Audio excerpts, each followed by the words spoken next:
Hello and welcome back to High Fell.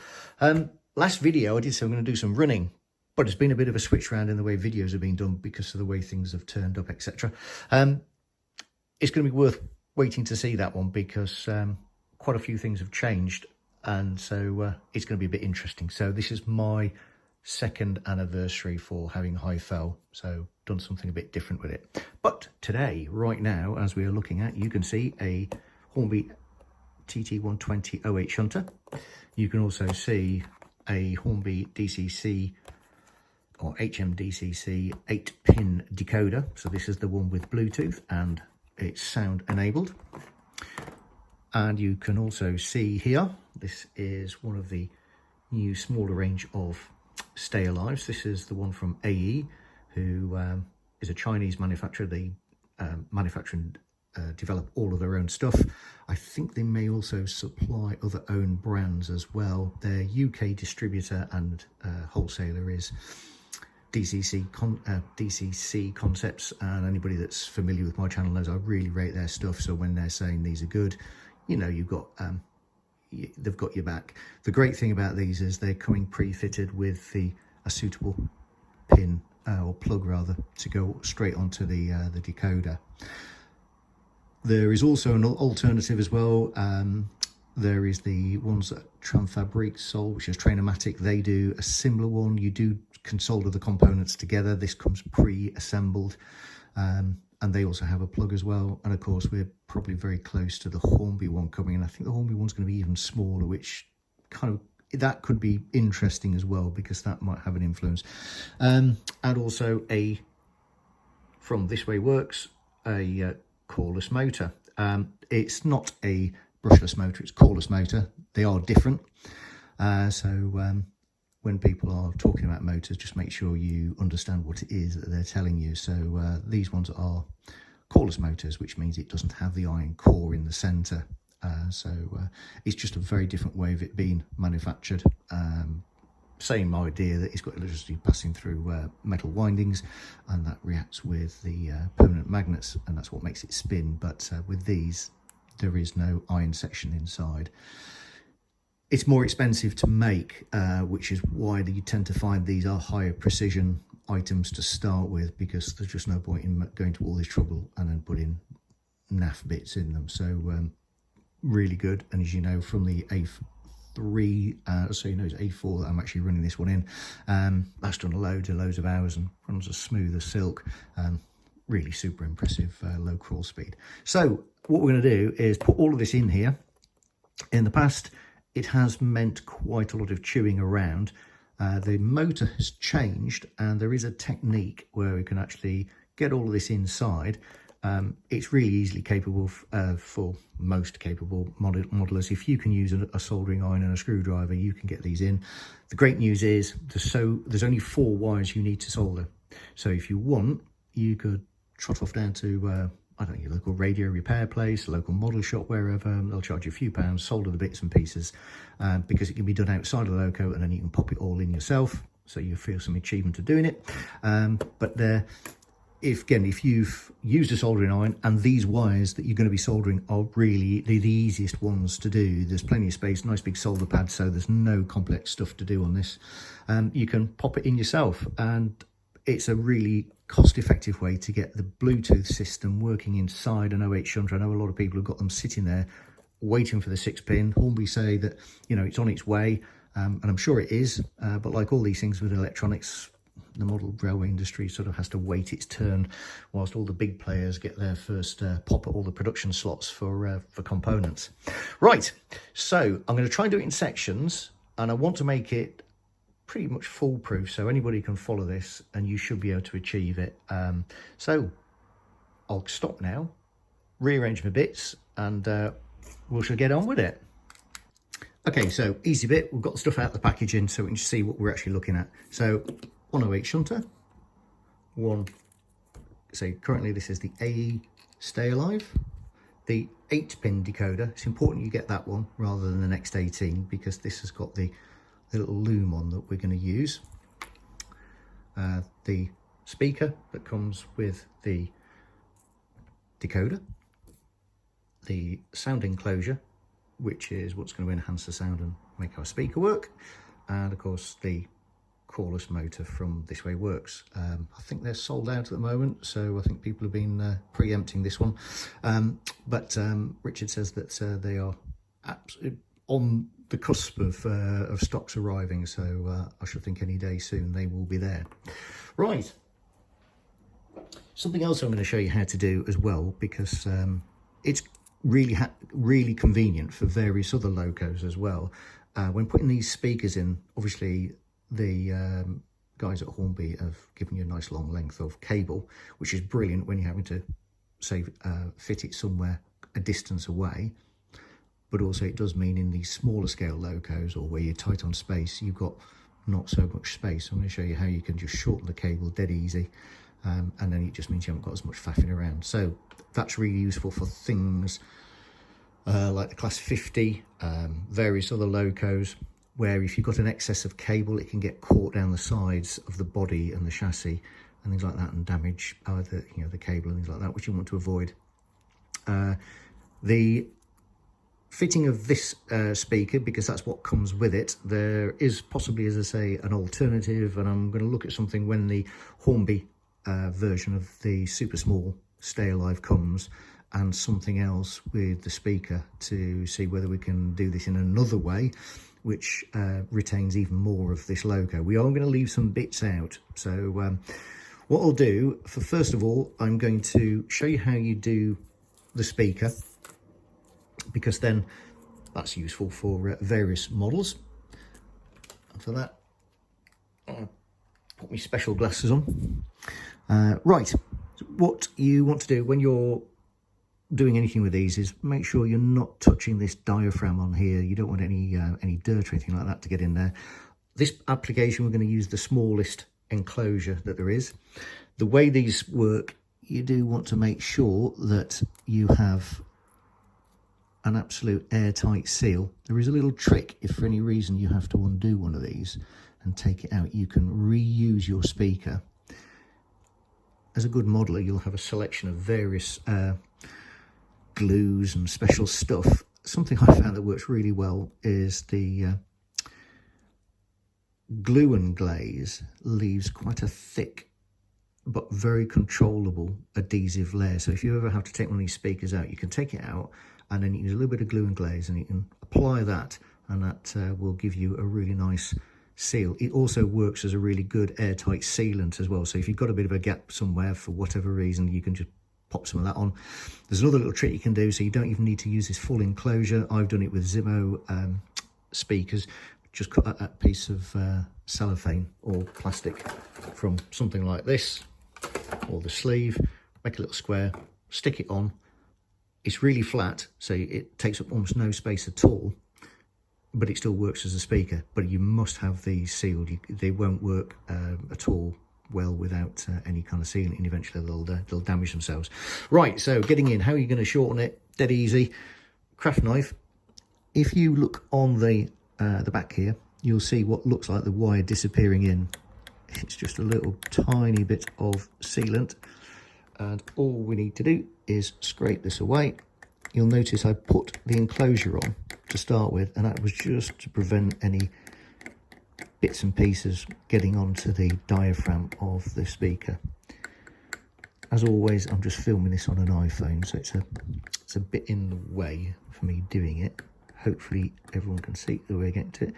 And as you just peel that off, there we go, you'll see the silver blob of the solder, and you can just get that out of the way.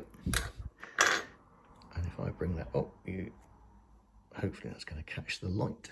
I'll bring that in a bit more.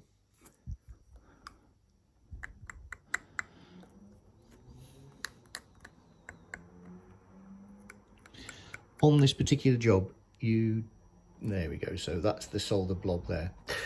On this particular job, you don't even need to do this. I'm going to do it because I can, and it's a little bit neater as well. It makes things a little bit easier, because even with the alterations here, it's still very tight on space. So it's always a good idea to try and make as much space as you can for yourself.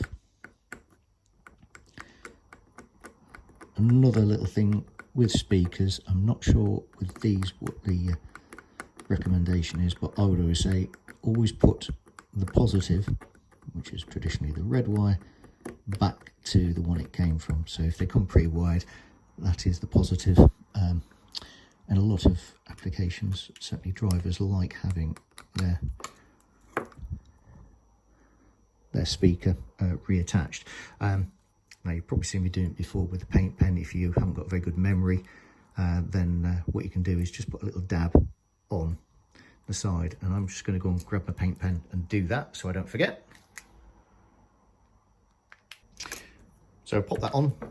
I'll show you what I use. These are really useful as well for doing various other jobs. So if you want to apply like a little dab of red paint for a tail light or something like that, it's really nice, fine.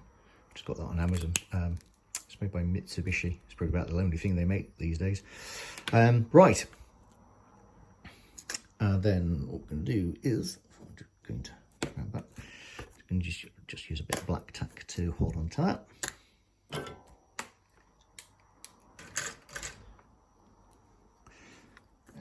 With my soldering iron, set to temperature. Excuse my arms in the way.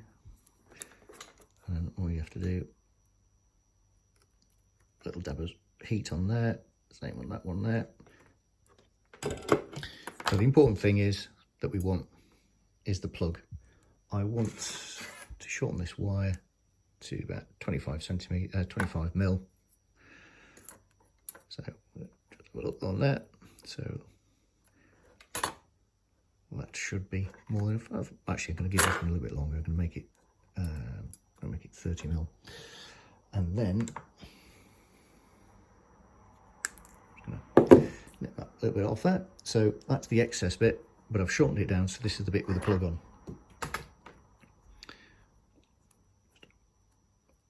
Unpeel these. These are brilliant. I picked this up locally. So a department store in town has these. I think they're about £3 or £4. So dead useful. It's called a helping hand. So with a knife, this is going to be hard to pick up. What we're going to do is we're going to cut a little bit of the insulation off. I'm just going to roll the knife over on either side. You don't need a huge amount on here. We're going to tin this. So in other words, that's actually applying a little bit of solder to the end of the wires. Going to do that on everything that we're going to solder. Really good tip, because then when you come to bring the two pieces together, you apply the heat and the solder will flow, and you don't need to get the components excessively hot to get them to stick. Everything goes together nicely. I've always said, if you are in the hobby and you don't do soldering, get yourself a soldering iron, start having some practicing, and it's just really useful skill to have, and you can do all these kind of little jobs yourself at home, save yourself a fortune, and it is quite satisfying, particularly when you can like resolder a wire onto a motor or something like that because you've broken something or whatever. And all we're going to do is a bit of heat on there, little tiny dab of solder on. That's all it needs. And then you can apply this here. What I'm going to do is I'm also going to change the direction that the wires come out. So I'm going to move them towards the center. So we're going to go this way round and towards the center of the speaker rather than to the side. Just means in the application you've got a little, that we're putting this in, you've just got a little bit more, well, not so much scope, but certainly got a little bit better security with it. So just hold that in place, dab of heat. There again, if you get a bit of a funny smell, a bit plasticky, it's just the insulation. Okay. When you've soldered your joint, you just want to make sure you got some heat into it. But then don't pull your tweezers away, take the iron away, and then once this has cooled down, give it a little bit of a tug. There we go. Now, something that people often say is if you end up with a dull finish on your solder joint, that you've got a dry joint or a cold soldered joint. Actually, that's not strictly true. Even NASA has changed its specification on soldering.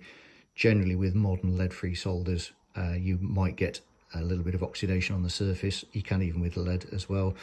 I mean, that has actually left a nice shiny one there. But as long as it's a nice smooth, and it doesn't have a load of pock marks in, and it doesn't have what looks like a lot of waves or tears in it, and it's stuck, that'll be a good electronic joint. I say if it's good enough to send various probes halfway around the solar system, I think it'll be good enough for our model railways. Right, okie dokie. So that is how you shorten the speaker wires. So that's nice and compact now. We've managed to alleviate that. The next thing we're going to do is we're going to take the top off the shunter. And for all of these Hornby models so far, I have found that you will want a 000 Phillips screwdriver. I've said it before, you can probably get away with a 00 Phillips, but you probably have more likelihood you are going to damage. Again, I picked these up. Dodge 1965, as his TT 120 channel, he found these and I thought they're really good. And if you actually look, they've got a snub end on them, and that works really well with these tiny screws. Right, I'm going to make a cup of tea, then we're going to come back and we're going to take the top off this Loco. Tea made. So every now and then I'll have a little bit of a break. It's important when you're doing stuff like this, if it's the first time you've done it, take your time, don't rush. You've got all the time to do it, and just be very careful when you're handling things. So particularly make sure you're not putting any pressure where all this fine added detail is, and just be gentle. If things aren't coming apart properly, just check and make sure you're doing it the right way, make sure you're using the right tools, etc. Something else to be aware of as well, and can be problematic, these tiny phosphor bronze pickups on the back of the wheels, absolutely superb, work really well, but if you grab them you can break them off. I have successfully resoldered these as well. The other thing that can happen as well, if they get slightly bent, because the 08 has spokes in its wheels, I have seen where people have got those stuck in the spokes, and that's not particularly good. You can very carefully flatten them out. They need to have a little bit of spring in them. I mean, they work brilliantly as a multi-wheel pickup, but you do need to just be aware how fragile they are. Okay, there's 4 screws to undo. Look, you can see 8, but it's the ones at the outer edges. They're the ones that that we're going to want to take off. And so with the screwdriver, you hardly need any pressure if you're using the correct one.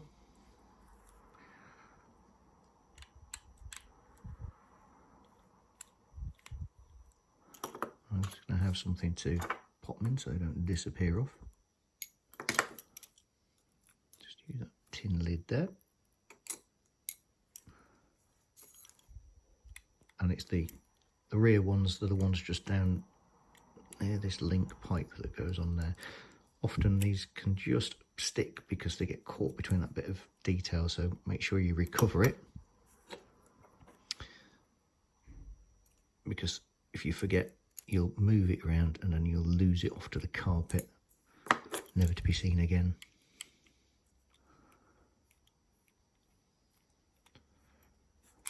Right, oops, and that one has come away. Phew, goodness, I didn't break anything. So there we are. Just gonna make sure we get that screw back out. I don't like leaving screws in place in a hole like that, because when you come to refit the body, if that's not at the right angle, you'll find you're forcing against it, wondering why it's not going back in properly. And that's it. So the next thing we're going to do, we're going to remove the cab. Now these cabs on these, they've got 2 little tabs on the inside, one here and one on the other side. They're about halfway up, and there's basically a couple of tangs. To do this version of the fitting, we have to take the bulkhead out, which is something that was having to be done previously anyway. The other things that were happening was that there was some reduction in the actual body thickness here.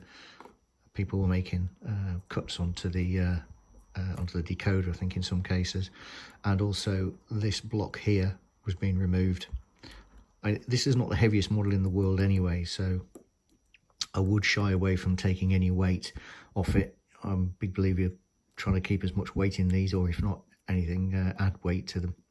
So to remove the cab, there is, you'll see, it varies from model to model. These are all handmade, so depends on the model maker in the factory that did it. I'm just going to run the blade just lightly along here. And that's just going to help break the glue joint. So the floor is actually attached to this part of the bodywork, and the cab, this section around here, is the bit that's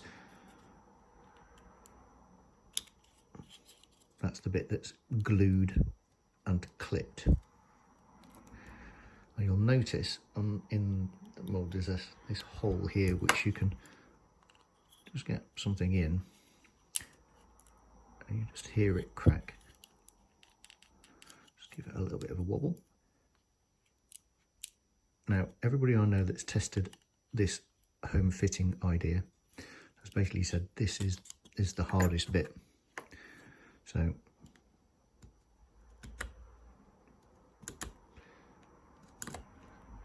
the good news is it gets easier.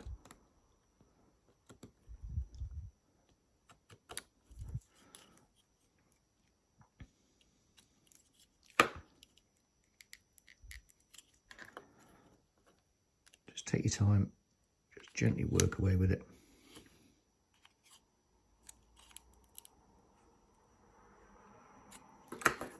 Just started to get that to move.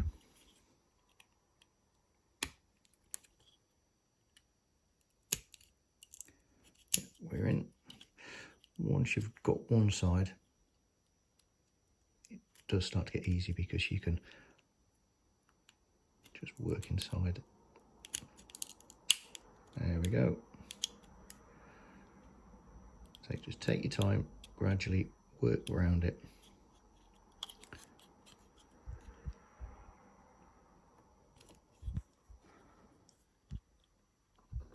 You don't really need to apply a huge amount of pressure.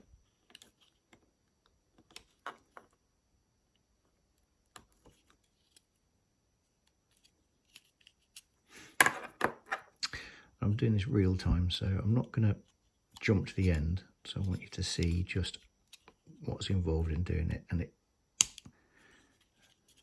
isn't not the quickest job in the world. It's certainly one you want to take time with.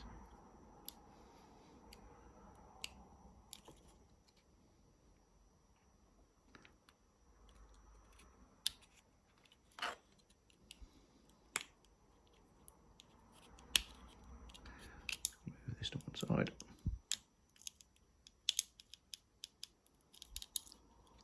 It's creaking. She's going to go.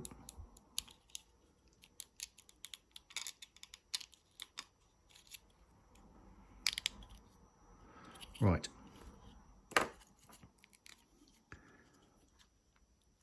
And then the next bit is to release the tab on the side.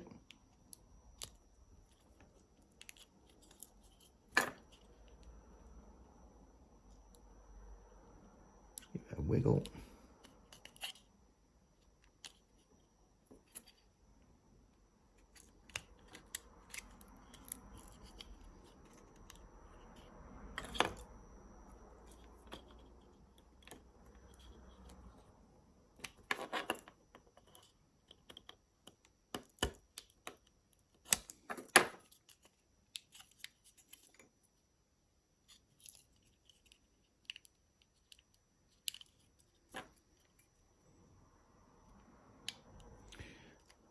Talking to somebody that they reckon that this is the hardest one to remove. So I'm glad I'm doing this one.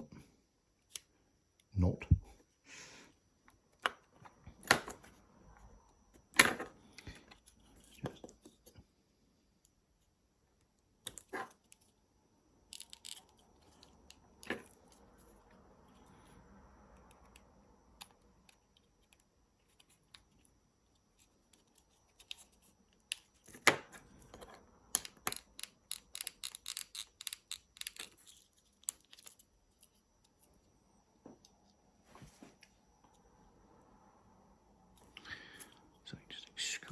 going to move it so I can get into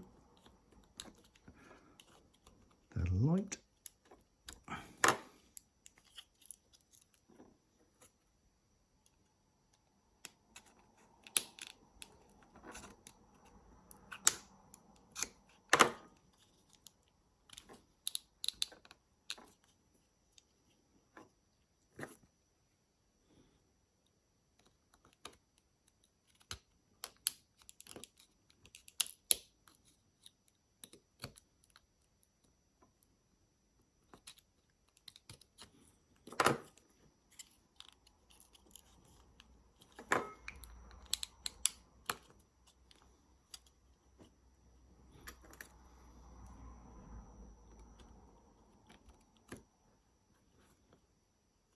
Now, I'm just going to point this out. So the body is attached to the floor here. So whatever you do, be careful you don't break the section that holds the cab, or rather the back of the cab floor to the main part, because this is the bit that brings the whole of the thing together when you reassemble.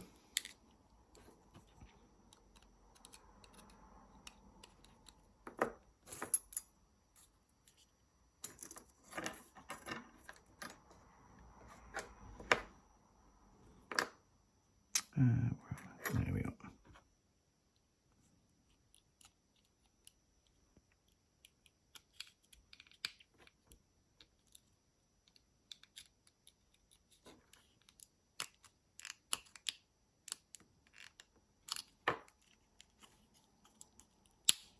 There we go.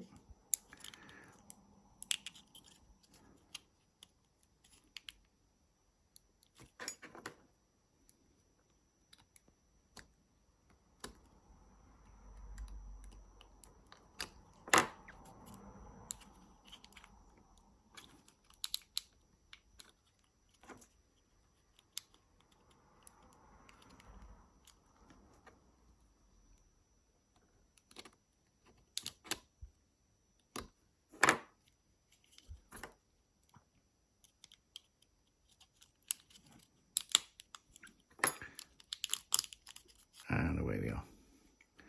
So if I show you, this is what you're aiming to try and get to release. There's a tab about halfway up on the cab side. There's glue that's applied all the way around. This is the shape of the cab. So you've got these sections here. And in the floor, the glue's been applied along here, here, some along the back, and there can be a little bit in what looks like a slot here. And if you can see, there's not a huge amount that holds this and this section here. So that's what I'm saying. This is probably the trickiest part. The next thing we need to do, just a little bit of pressure with a knife on there. And we're going to remove the bulkhead. You can save this, so if sometime in the future you want to refit it, change it, a new idea comes out, because I mean, let's face it, at some point there will be a smaller decoder. So if I just, you can pop these back in. There we are. So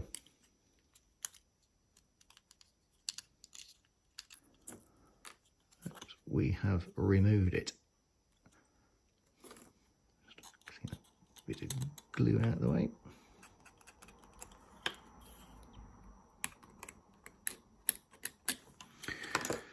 So to give you a look on how it's going to be when it fits in, so that's going to pull into here, and then we're going to have all of the components in there, and the speaker is going to go here. And what we'll do is we're going to put the speaker to one side, and then you can have a driver in there if you wish. I'm going to leave this section in here, it just adds a little bit more strength to it, but you could cut that in if you wanted to. But the whole idea was we're looking to not to do any cutting. We've done some removing, and you can see this has all come out in one piece, so that's perfectly capable of being reattached. So we're going to pop that to one side, It's now time for a mouth of tea.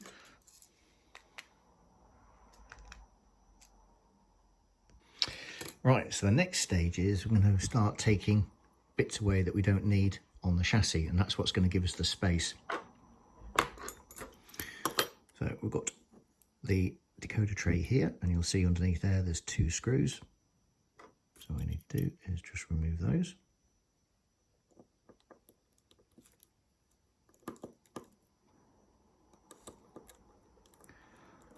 A wire is passed through the centre of these, so when it lifts up, you'll find that that wire that goes to the motor is still attached there. We're not going to desolder any of those wires from there. We only need to desolder 2. Next thing we're going to do is we're just going to release the motor securing frame. Just pull that one out with tweezers. There we go.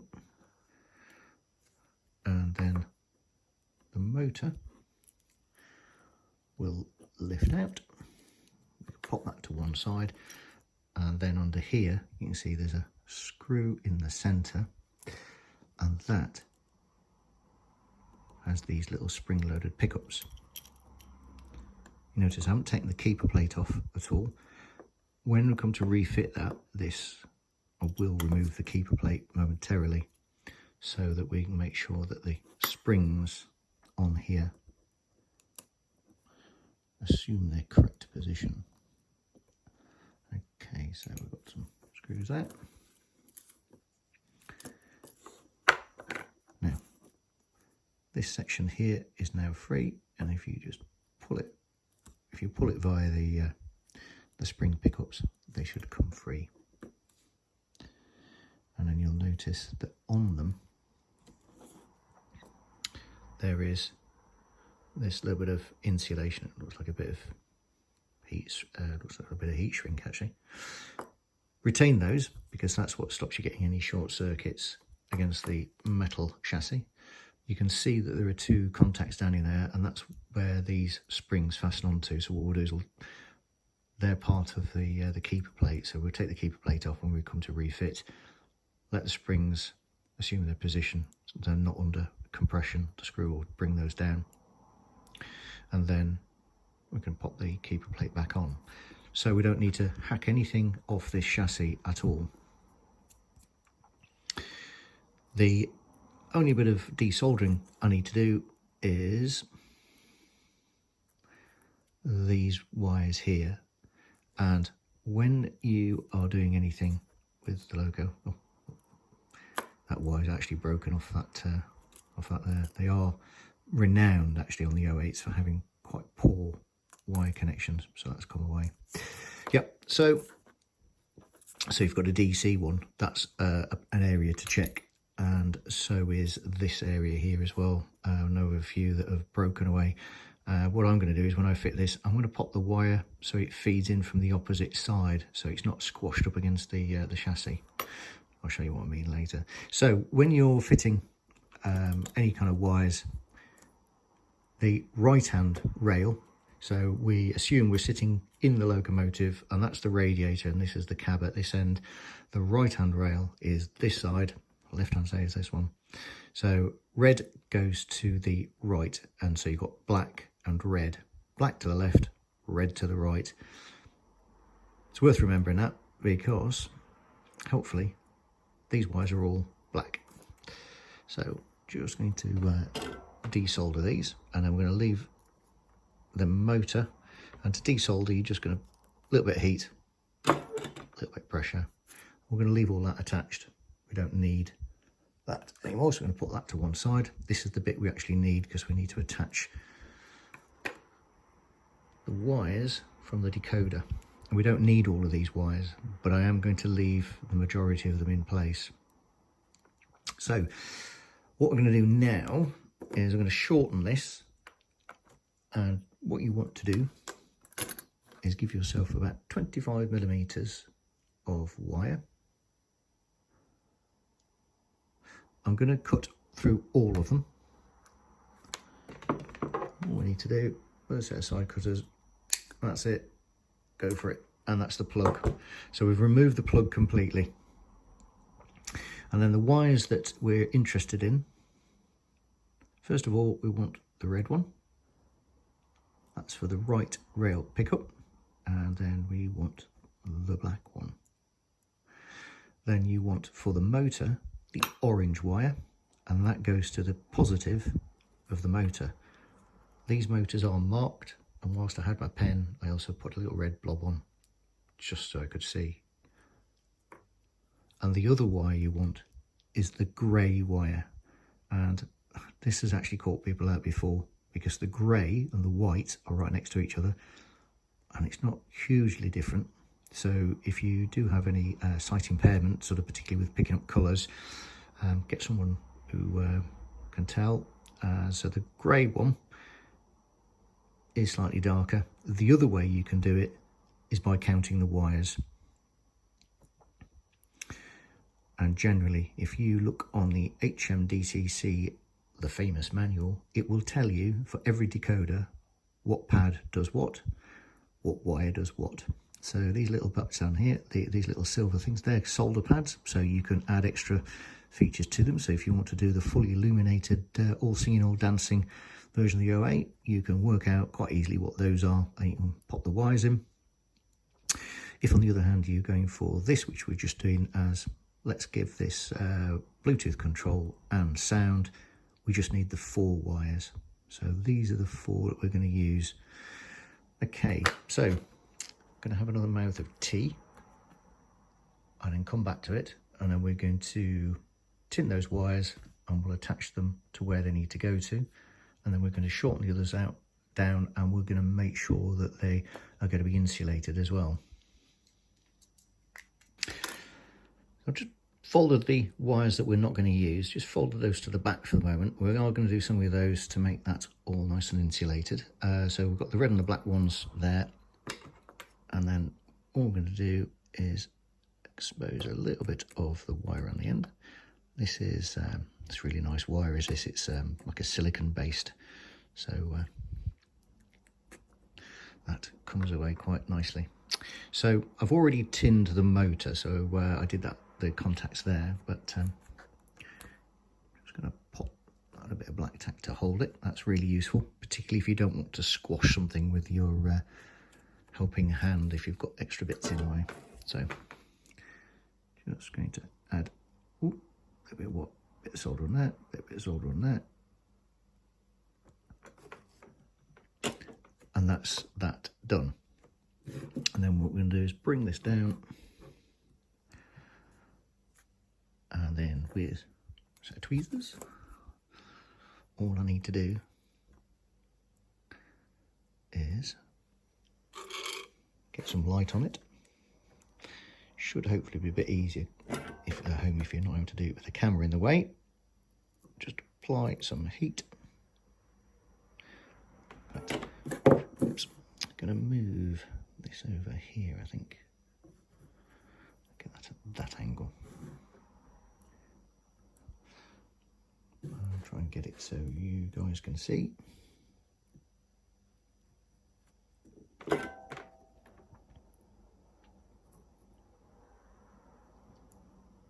Give that a pull, that's all good.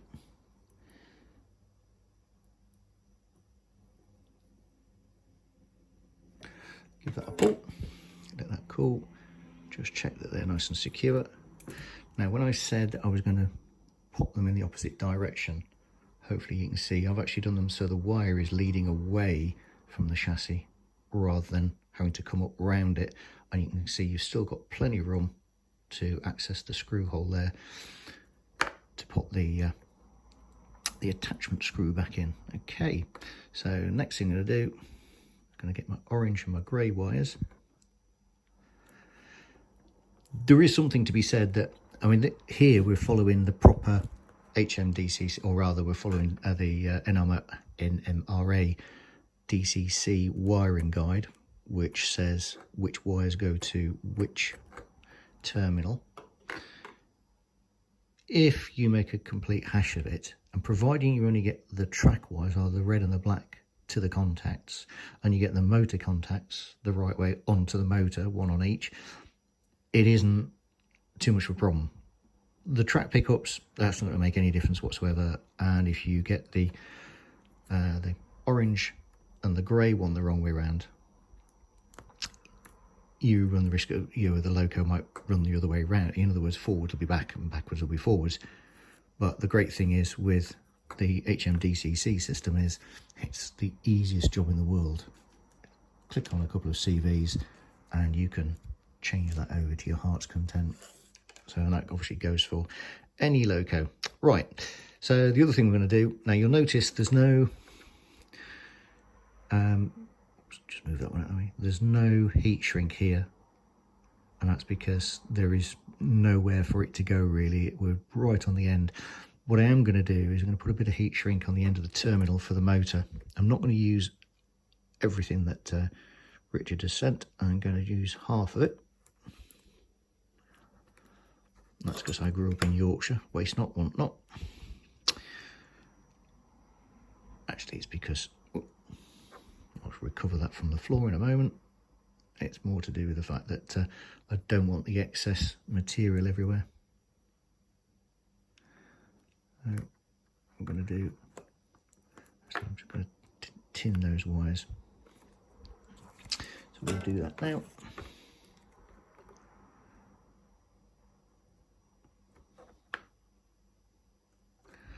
And shaking. I'm ready for my dinner.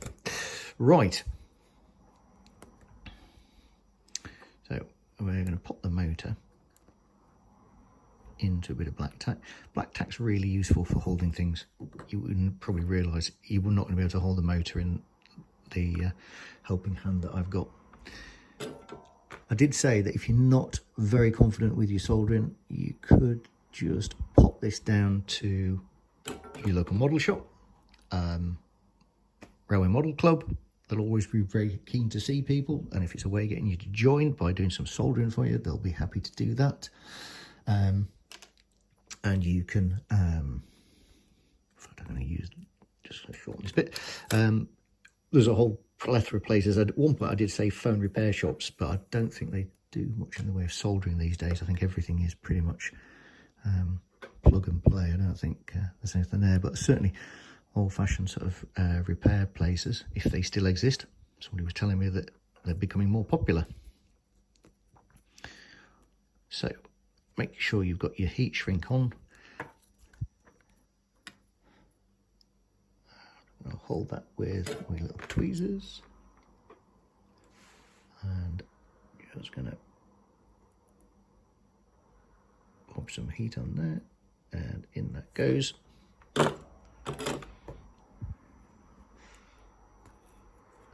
And there we are. So that's the 4 soldered joints that we need to do. You can pop the heat shrink on. Normally you would use something like a heat gun. There is another way. Just use the side. It's a little bit overkill the heat there, but it's just going to help it grab and make sure that everything is insulated. And that's important with this because we're going to have a lot of things in a fairly tight space. So it just needs a little touch of it, and that's it. Heat shrinks on. Right, that is the soldering all done. So the next thing I'm going to do is I'm going to show you how to think about shortening the wires and how we're going to make those safe so that nothing's going to come into contact with anything. Right, we cut 25mm for the pickups and for the motor, but we don't actually need that much for these. You could desolder them completely if you wanted to. I want to leave them intact just in case the person that owns this wants to go and put lights on at a later stage. So we're going to minimize them. So I'm going to go and I'm just going to cut through the end. I'm going to use a pair of side cutters because that seems to work better. And the trick is, first of all, as we go through, I'm going to make them all different lengths. which means that if for any reason these were flapping about, none of the ends are close enough to make contact.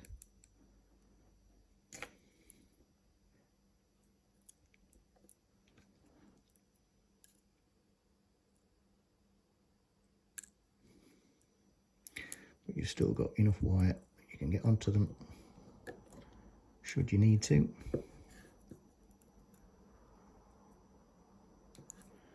Just make that a little bit shorter there. So I'll just take the excess bits away. You'll see how I've made them all different lengths. And the next thing I'm going to do, a bit of super glue. I'm just going to dab some super glue on the end of each of the wires.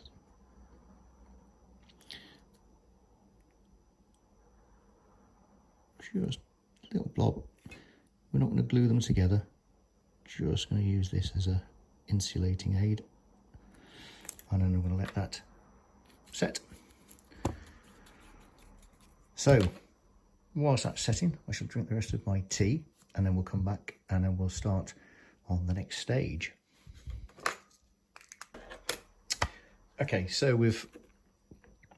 the super glue has gone off on the end, and I've also now cut myself a piece of insulation tape that is the dimensions of the back of a decoder. And I'm actually going to put this on. And what I'm looking to do is just lightly pop it on here. Everything's going to get quite squashed. Well, not quite, it's going to be a bit squashed. And rather than have any chance of any of the components touching anything that could cause a short circuit, or even worse, fry the decoder, because that's the expensive bit. So it's the side with the chip on, the main chip. I've just popped a bit on there. It doesn't need to go past the end of the antenna because that's all embedded in there. And then what we're going to do is I'm going to fold the unused wires back like this. And I'm going to apply another section of insulation tape.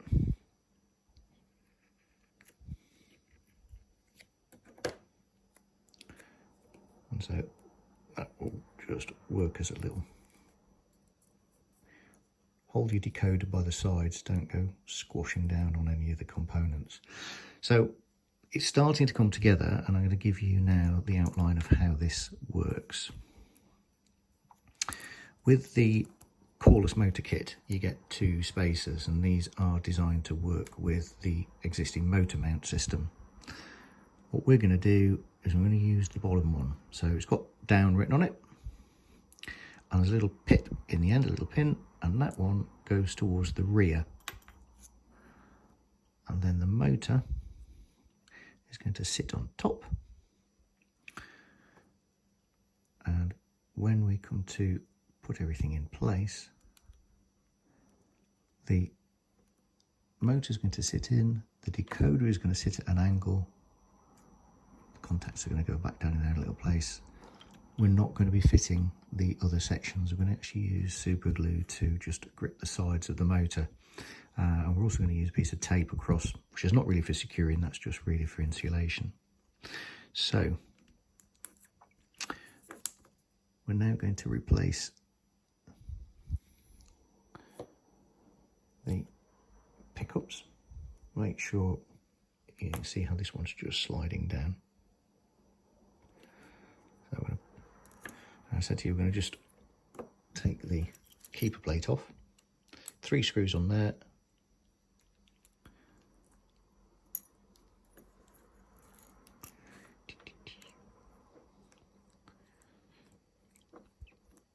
Stuff like this can be really therapeutic. It can be incredibly frustrating as well, but watch the video a few times. Make sure you feel familiar. If you're not sure, go back, replay stuff, and take your time. Just be gentle with everything. So that's the contact plate off. You'll see, whilst you're in there, just double check, make sure these brass bushers are all in the correct place. Now the bearings, I have seen where they've not been in the right place. The other thing I would strongly recommend, when you're going to go and do work like this, as opposed to just running your locos normally with a DCC decoder and whatever, start by testing your loco. So I have an oval of track, which was what came in the Easterner set, and the basic controller. So if I get something that's DC, before I even think about opening it up and putting a decoder in, I always check it first, so that if there is an issue, depending on what I'm going to be doing, so here the motor's not a problem because we're changing that. So you can see I've just popped that down, and that will reach a point where the screw is bottomed out, but there's still a little bit of movement in there, and that's because those springs will push it back up. So we're going to pop this in again.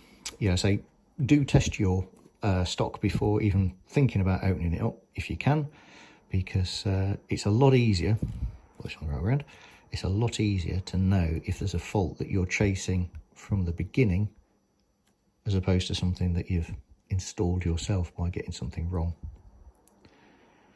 And they're brilliant little models, these, particularly the 08, but a few of them have been a bit problematic. Obviously it was early days for the scale, and these are actually one of the most complicated models, or certainly one of the most expensive models to make, owing to its size. Just gently screw these down. You don't want to be hanging off a screwdriver when you're doing these as well. When you're popping these in, make sure that you get all of the phosphor bronze pickups to line up correctly. Don't be forcing it. And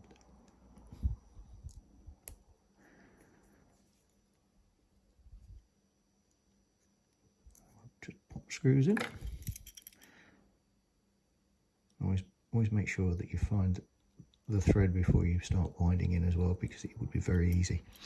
When you remove the keeper plate, got to warn you, you are exposing part of the coupling system. So be very careful you don't dislodge that, otherwise that's not the best thing to be doing. But I say, if you just take your time, this really is a very, very simple job, and not as daunting as it was originally. And the reason why it's got a lot easier is that Richard, with his coreless motor, has actually enabled people to be able to fit what is basically a lower profile motor, and also the worm drive as well, because it's matched to the motor and it's appropriate to the model. It means that that's much more. So if I just bring back the original motor, you can see the difference in size, and all of this sitting down gives you the space you need. So we'll pop the contacts in. I've just done a dry fit here, and what we're going to do now is just make sure that we've got the correct engagement of the worm gear, and then if you just wind that round, hopefully you can see. Now, if it's only the center wheel that's driven on these, and then the rest. If I do this, you should be able to see everything working back and forth. That's called backlash. In other words, you've got a level of movement. If you didn't have that, gears would bind up. Everything that runs gears has a level of backlash. So whether it be the most expensive Formula 1 gearbox you've ever seen in your life, or whether it's on your little TT 120 OH shunter, it will have backlash in the gears. What you won't be able to do is push these wheels and make this turn, and that's because a radial gear cannot drive a worm gear. It goes the other way. A worm gear can drive a radial gear. So that's all in place. We're happy with that. We're also going to go back for some more insulation tape, and what I'm going to do is cut a section that's going to go across here. Now, make sure that I'm happy. That is really firm fit in here, and once we're happy with that, now some people might say, oh, I don't really like that idea. Do you know something? No, but it absolutely works. And the thing is, you just need to give it a little blob of glue. It's been tested and there's no issue with that. If you're paying someone to do it, this is what they're doing as well. So, because this is the way you can get it in.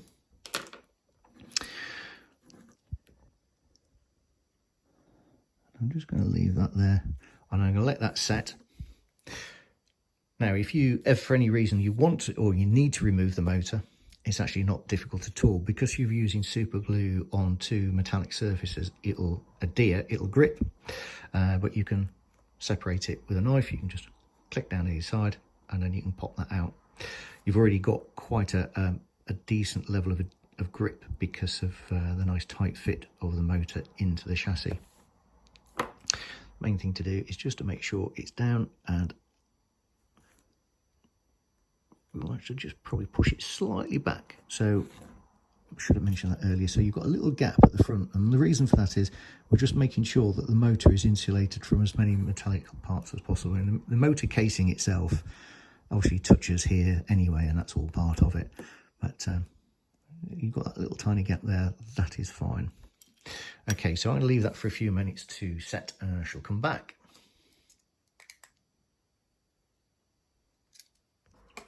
Okay, the glue's gone off nicely. I'm going to pop some insulation tape on. That's just really there to act as insulation. Not really looking for that to do any securing. If you weren't wanting to stick the motor in straight away, it would work very well to hold the motor, so you could do some tests just to make sure you've got everything right. I'm fairly happy this is going to be good. So the next job we're going to do is test everything, just make sure that we've got get the sound profile in, so that all the speaker connections are working, we've got it all linked up. I'll do that. I'm going to do that without the Stay Alive in first, and then I'll plug the Stay Alive in and also just check that that's working okay as well. These do take a few seconds to get some charge in, so don't expect it to be working, you know, from instant you turn it on. Okay, so I'll take you to layout, and all being well, we shall be on proceeding with putting the body on very shortly. Okay, happy with all that. So we have a profile in, checked all the bits and pieces, everything's working fine.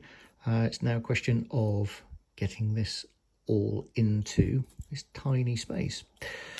So the decoder is going to sit on an angle here. The speaker is going to go through and sit on the cab floor, and then the capacitors are going to sit in the roof space. So what I'm going to do is, there is a moulding where the exhaust comes through. Now, the capacitors, we have actually got a reasonable amount of space for those. Just like a little bit of a sausage of black tack. And then that's going to secure those nicely up there out of the way.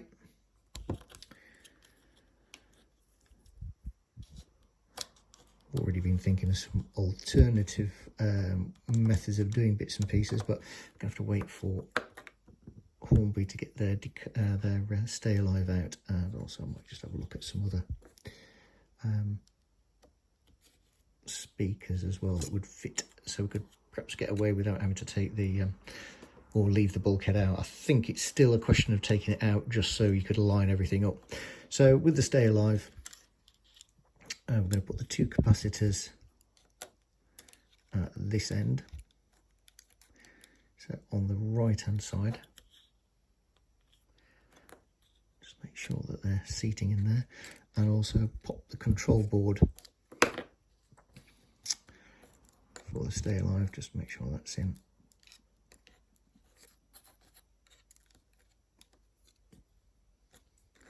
Something I have noticed with these A ones, I think they might have done it on purpose so that you can alter the length of the wires, but the heat shrink just falls off every time. So before you finalise your fit, I'd just give that a little bit of heat and get that nicely linked on, so it's going to do its job of insulating. Before I forget, I'll pop the speaker through the hole where the bulkhead goes. I have also put some insulation on the back of there, just because I don't like the idea of stray bits and pieces kicking around that could actually come in contact with components. I'm going to use a little strip of insulation just to hold the side. Oops, sorry, banging the camera. Just to hold the side here. Get it on that way. That's just really to locate that. It's not doing anything particular, because this will all come through here. So just get your wires on the part of the board where you're not going to have it pushed up against this side of the loco. It really is quite tight for space, and if you pull your wires through to begin with,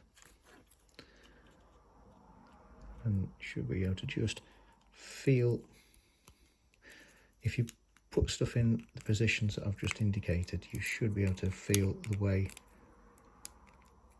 and once it's seated, it all pops into place, and that is it. Should be able to seat it without having to resort to putting screws underneath and actually tugging it right the way down. So what I'll do is, before I do anything else, I'll just give this another test again to make sure that the as I've put it in, I haven't dislodged anything. So I shall be back momentarily. So we've got that all going. Everything's fine. So the next thing to do is just going to pop some screws in and hold the body in place. You might be wondering why I'm not showing you it running. That's because I'm going to show you part of the layout for the moment, not to spoil any surprises.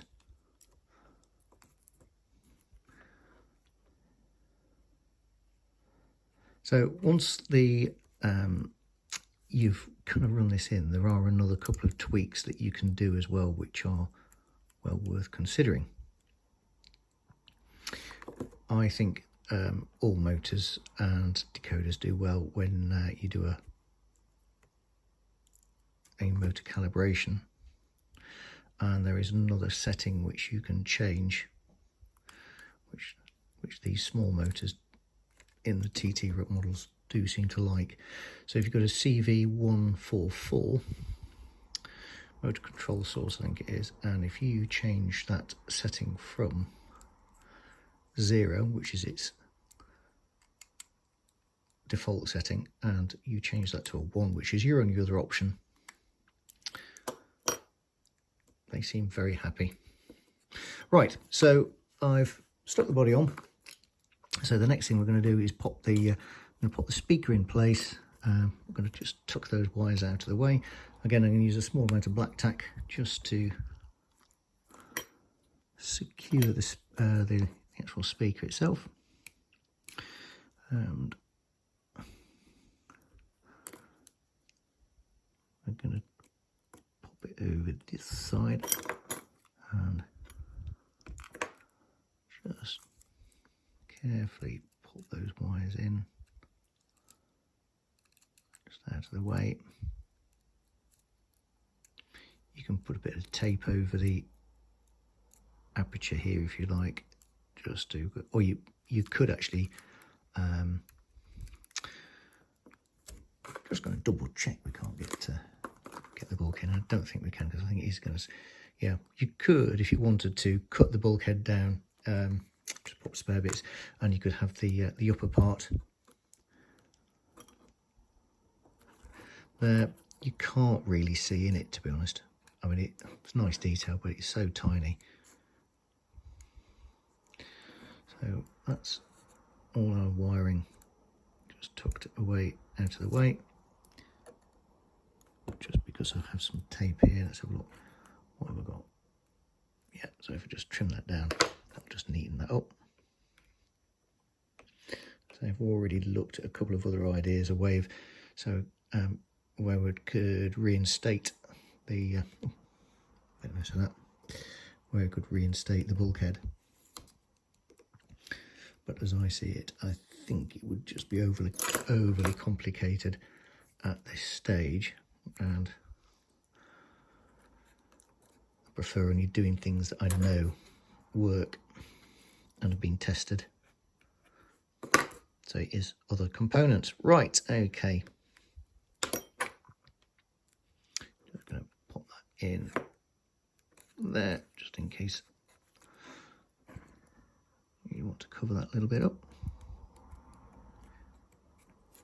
I suppose that is one advantage with, we'll be doing these with black wires. I say you're doing well if you can see into there though. And then you can just simply slide the cab on. To be honest, as I think there's probably some crew going to go into this. Oh, yes, that's the other thing that you do need to remove, and nearly forgot that bit. Just inside where the glazing is, there is this little moulding as well. That just pops out. You will need to remove it because the speaker and the enclosure will be in the way otherwise. And there we go, job done. So I shall pop this on the layout in a part where I can let you see it, and you can see in its full glory. So here we go, Loco's on, we'll fire it up. So we're actually now running, I'm actually running this on a traditional DCC. That's just simply because I'm filming on my phone, which is where the app is to do the DCC control. But it makes no difference, you can just flip between the two. So sounds on. Quite a healthy sound there. Air brakes releasing. And we've got some movement. So let's see, make sure our route is available there.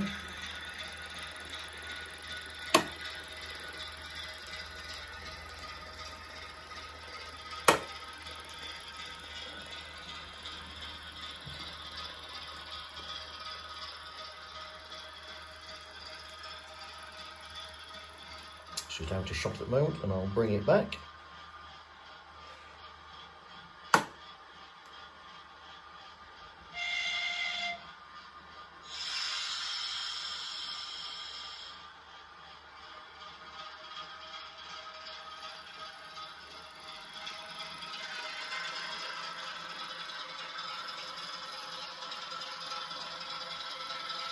So we've got nice slow crawling speed. What I'm going to do with this, I'm going to run this in. I haven't done any motor calibration. I haven't done that CB144 yet. I'll do a motor calibration. When you actually do motor calibration, the important thing to remember is if you have been changing any of the CVs, do a CV8 full reset. So you set it CV8 to the value of 8, do a full reset, and that will ensure that when you do the motor calibration, you're starting from basically a standard factory specification, and then it will calibrate the motor appropriately in the decoder, and then you should be good to go. Right, well, all I can say is thank you very much for watching. I hope I haven't sort of droned on too long, but I think I've covered everything. If there's any questions or anything you're not sure of, do get involved, ask in the comments. As you say, the motor, that's from This Way Works, so Richard can send you those out, and so I think the new stocks are available of the new motor imminently. You've got a choice of stay alive, so you want to use the one from DCC Concepts, the AE model, or you can also find the one from Tramfabriek, trainer matic ones, but there's a little bit more soldering. So hopefully people have realised now they can have their OH running and they're going to have it on HM DCC, and also you haven't got to pay someone to do it. You can actually achieve this quite easily at home. Okay, thanks very much for watching. Do take care and happy modelling.